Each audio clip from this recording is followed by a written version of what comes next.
Salmo 132, uma promessa antiga, cântico de romagem. Lembra-te, Senhor, a favor de Davi, de todas as suas provações, de como jurou ao Senhor e fez votos ao poderoso de Jacó. Não entrarei na tenda em que moro, nem subirei ao leito em que repouso. Não darei sono aos meus olhos, nem repouso às minhas pálpebras, até que eu encontre lugar para o Senhor, morada para o poderoso de Jacó.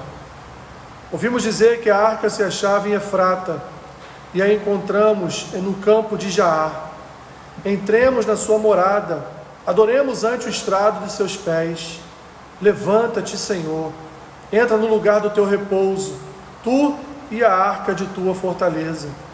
Vistam-se de justiça os teus sacerdotes, e exultem os teus fiéis. Por amor de Davi, teu servo, não desprezes o rosto do teu ungido. O Senhor jurou a Davi, com firme juramento, e dele não se apartará. Um rebento da tua carne farei subir para o teu trono. Se os teus filhos guardarem a minha aliança e o testemunho que eu lhes ensinar, também os seus filhos se assentarão para sempre no teu trono. Pois o Senhor escolheu a Sião, proferiu-a por sua morada. Este é para sempre o lugar do meu repouso. Aqui habitarei, pois o preferi. Abençoarei com abundância o seu mantimento, e de pão fartarei os seus pobres. Vestirei de salvação os seus sacerdotes, e de júbilo exultarão os seus fiéis. Ali farei brotar a força de Davi. Preparei uma lâmpada para o meu ungido. Cobrirei de vexame os seus inimigos, mas sobre ele florescerá a sua coroa. Pai Santo, ajuda-nos, Senhor, no ouvir da tua palavra nesta manhã. Em nome de Jesus. Amém. Minhas irmãs, as Escrituras, elas nos apresentam muitas promessas de Deus. As Escrituras nos apresentam a vontade de Deus. Aqui na Bíblia está descrita a vontade de Deus. E Deus, dentro do seu contexto de vontade, dentro de tudo aquilo que está inserido na sua vontade, uma vontade, a principal das suas vontades é salvar o seu povo. Lá em Mateus capítulo 1, Mateus registra que o anjo falou com José que o nome do menino seria Jesus e que ele viria para salvar o seu povo dos seus pecados. Então, a vontade de Deus é salvar o seu povo. A vontade de Deus é resgatar o seu povo. Mas dentro dessa sua vontade de salvar e de resgatar, existe uma série de acontecimentos, uma série de coisas que estão incluídas dentro dessa vontade. Uma delas, por exemplo, é transformar o coração do pecador, é mudar a vida do pecador, é transformar em algo bom aquilo que sempre aprendeu mal. Imagine você passar toda uma vida aprendendo a engraxar o sapato de uma forma, e aí 30 anos depois alguém fala para você: isso aí está errado, por isso que o sapato estava sempre embaçado, nunca estava brilhando, é assim que se engraxa. Então aqui um exemplo chulo, né? Mas só para ilustrar o quanto tempo nós permanecemos no pecado, o quanto tempo permanecemos fazendo o que era mal, pensando o que era mal, até que um dia a palavra nos alcançou, chegou ao nosso coração e transformou, converteu todo aquele mal em coisas boas, não por nossa causa, mas por causa daquele que operou toda a transformação em nós. E aí, minhas irmãs, nós estamos aqui diante de um quadro, de um cenário, em que nós não sabemos quem é o salmista, mas ele cita Davi. E ele cita Davi cujo coração era um coração transformado, apesar dos seus pecados, era um coração temente a Deus, apesar dos seus erros, apesar dos seus equívocos, apesar das suas falhas, mas era um coração que se voltava para Deus. E dentro desse se voltar para Deus, o que Davi fazia? Davi sempre buscava a presença de Deus. Então todo aquele a quem Deus transformou e salvou, a sua principal vontade passa a ser o quê? Buscar a presença de Deus. Ou, minhas irmãs, pelo menos deveria ser, né? Essa deveria ser a nossa principal vontade, buscar a presença de Deus. E nós temos aqui um exemplo de um voto que Davi fez, e esse salmista sabia que Davi havia feito um voto com Deus, provavelmente era uma pessoa próxima de Davi, provavelmente poderia ser até mesmo Davi que escreveu esse salmo, embora não esteja aqui o seu nome, mas vemos aqui que o rei Davi, mesmo sendo rei, mesmo podendo em algum momento a soberba tomar conta do seu coração e ele achar que não dependia mais de Deus para nada, porque afinal de contas ele era rei, colocado ali em Israel por Deus, ainda assim Davi, ele fazia votos de buscar a presença de Deus. Olha o voto que ele fez, versículo 3: não entrarei na tenda em que moro, nem subirei ao leito em que repouso, não darei sono aos meus olhos, nem repouso às minhas pálpebras, até que eu encontre lugar para o Senhor, morada para o poderoso de Jacó. Ele está dizendo que, olha, a Arca da Aliança não tem onde ficar. A Arca da Aliança está ali no palácio, dentro de uma sala lá especial, mas aqui não é a casa de Deus, aqui é um palácio real, aqui é uma casa de homens.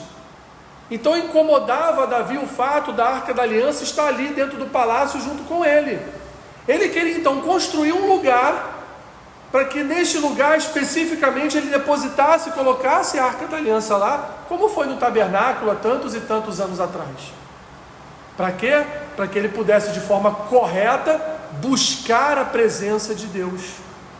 Todas as vezes que Davi se via envolvido em alguma trama, em alguma guerra, ele buscava a bênção de Deus através da presença da arca, a presença de Deus dentro do seu palácio. Mas Davi sabia que ali não era um lugar onde a presença de Deus deveria habitar. Davi queria que Deus estivesse num lugar que fosse apropriado para adoração, para louvor, para buscar a presença de Deus. E aí ele fala aqui no versículo 6: ouvimos dizer que a arca se achava em Efrata, e a encontramos no campo de Jaá. Entremos na sua morada, adoremos ante o estrado de seus pés. Levanta-te, Senhor, entra no lugar do teu repouso, tu e a arca da tua fortaleza. E ele vai falar de sacerdotes, vai falar do amor dele, do amor de Deus pelo seu ungido, que no caso ali está falando de Davi, mas está se referindo no futuro a Jesus Cristo. Então, meus irmãos, o salmista, ele nos faz um convite velado a buscar a presença de Deus, a estar sempre diante da face do Senhor, a não deixar em nenhum momento de buscar a presença de Deus, de ter um lugar específico em nossa casa, onde nós venhamos a buscar a presença de Deus, a buscar e ouvir a vontade do Senhor, a ler as Escrituras, fazer o nosso devocional. Então o salmista aqui está dizendo para nós: olha, eu busco, como Davi, também a presença do Senhor, e eu não descansarei enquanto eu não estiver face a face com Deus, enquanto eu não estiver na presença do Senhor, enquanto eu não estiver sensível à voz do Senhor, eu não vou descansar, eu não vou repousar os meus olhos, eu não vou deitar a minha cabeça no travesseiro e dormir, mas antes de tudo, eu buscarei a presença do Senhor. E por que eu vou buscar a presença do Senhor? Porque o Senhor tem promessas para aquele que busca a sua presença. O Senhor tem promessas para aqueles que obedecem a sua palavra. O Senhor tem promessas para aqueles que andam no seu caminho. O Senhor tem promessas para aqueles que o buscam. O Senhor Jesus vai falar lá em Mateus que em nossas orações nós devemos fazer o quê? Pedir, buscar e bater. E ele vai dizer: porque aquele que pede recebe, aquele que busca encontra, aquele que bate a porta vai abrir. Por quê? Porque Jesus está dizendo o que ali para nós? Está dizendo, olha, Deus tem promessas. Deus tem promessas para o seu povo, e o seu povo precisa buscar em Deus essas promessas. Deus promete, minhas irmãs, promete pão sobre a nossa mesa. Deus promete, minhas irmãs, abençoar toda a nossa geração, como Ele diz em Êxodo, aqueles que obedecerem a minha palavra terão até 1000 gerações da sua família abençoada. Vai dizer ainda em Deuteronômio, aqueles que andarem no meu caminho, aqueles que obedecerem a minha palavra, aqueles que forem puros e retos de coração, eu os abençoarei com o melhor desta terra. Então Deus promete ao seu povo sustento, Deus promete ao seu povo proteção, Deus promete ao seu povo segurança, Deus promete ao seu povo pão sobre a nossa mesa, Deus promete ao seu povo prosperidade, Deus promete ao seu povo. Mas o seu povo tem lhe buscado como deve lhe buscar? O seu povo tem buscado a sua face? O seu povo tem reconhecido toda a sua dependência no viver através de Deus?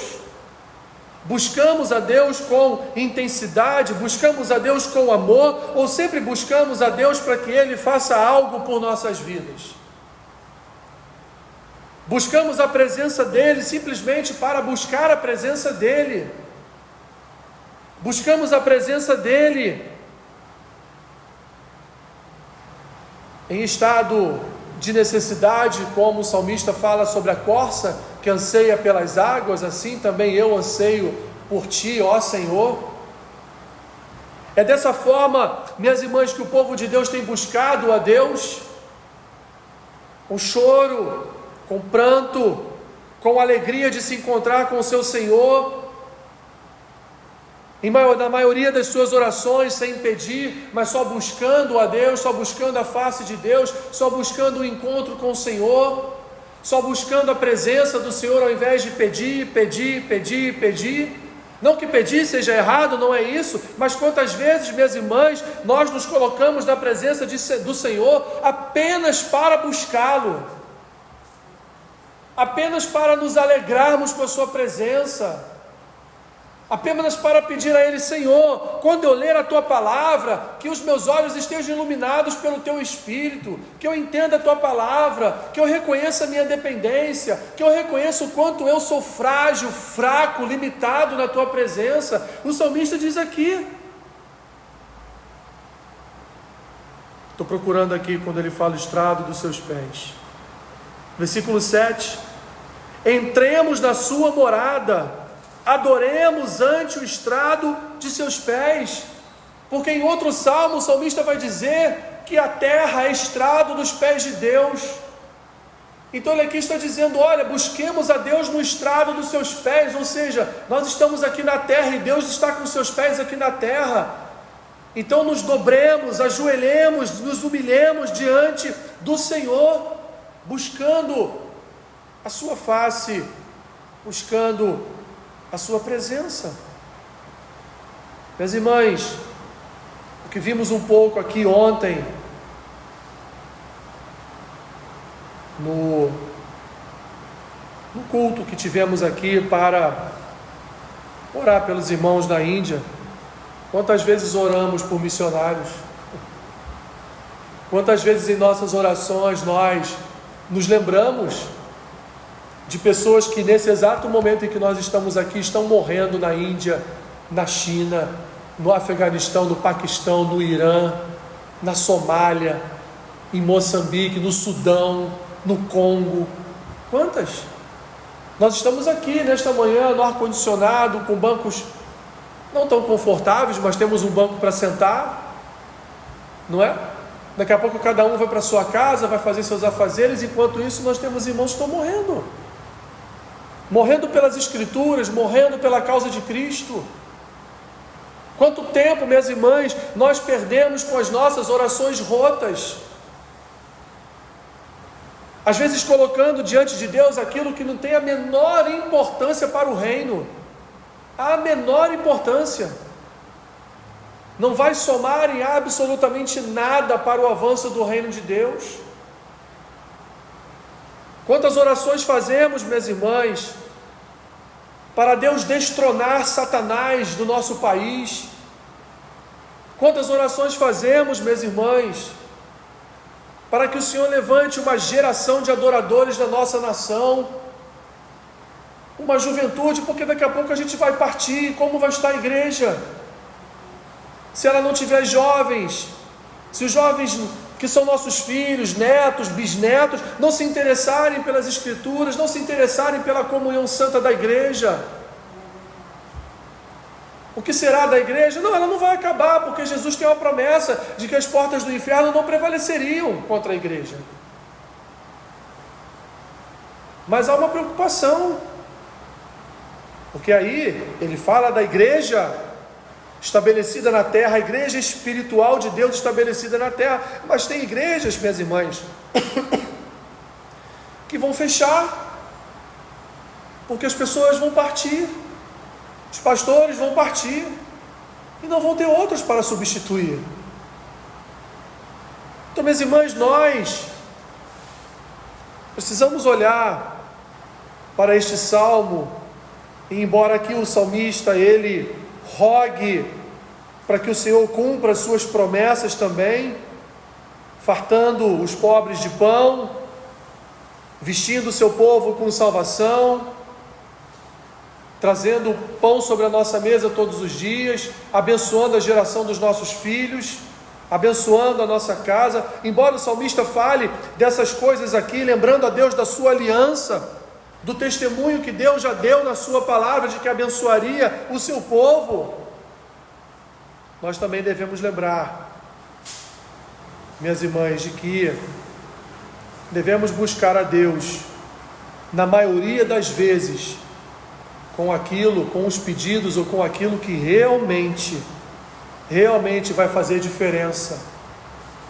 não só nas nossas vidas pessoais, mas na vida da igreja, na vida do corpo. Não nos esquecendo jamais, minhas irmãs, que a obra de Jesus, ela precisa prosperar, que a obra de Jesus, ela precisa seguir, e ela não vai seguir, ela não vai prosperar, se nós não orarmos para isso. Jesus veio salvar o seu povo dos seus pecados, Ele veio morrer a nossa morte, para que vivêssemos a sua vida, e viver a vida de Cristo, é viver uma vida voltada para o reino de Deus, pois foi assim que Ele viveu, uma vida voltada para o reino de Deus, como Ele diz em Mateus capítulo 6, basta a cada dia o seu próprio mal, não é isso? Mas buscar em primeiro lugar o quê? O reino de Deus e a sua justiça, e as demais coisas vos serão acrescentadas. Louvado seja o teu nome, Senhor. Louvado seja o teu nome. Glorificamos, exaltamos o teu nome. E te agradecemos, Senhor, por esta manhã. Te agradecemos por tua palavra. Te agradecemos pela tua voz. Te agradecemos por aquilo que o Senhor ainda pode transformar em nossos corações. Conduza-nos, Senhor, a buscarmos a tua face em espírito e verdade.